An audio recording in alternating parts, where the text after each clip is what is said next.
আমাকে মারবে, এই যে রুনা ছিল, রুনাকে আমাকে মারবে, তারা লাঠি সাইজ করছে।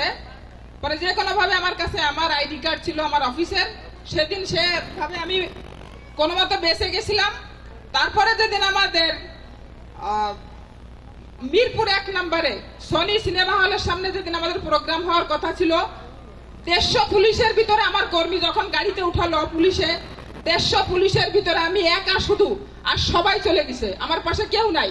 আমার ব্যানার হাত থেকে, আমার কর্মীর হাত থেকে ব্যানার কেড়ে নিয়ে গেল।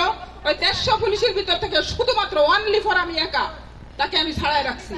সেই কথাগুলো সাজু ভাইয়াকে আমাদের বলা হয় নাই, যে কষ্ট আমরা করছি, আরো কষ্ট করব, কোনো সমস্যা নাই, কিন্তু আমাদের কাঙ্ক্ষিত ফসল আমাদের ঘরে আসতে হবে।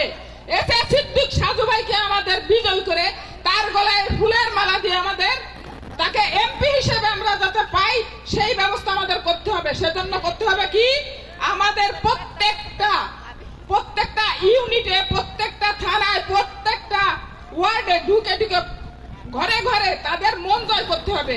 এমন ভাবে মন জয় করতে হবে যে ভালোবাসা দিয়ে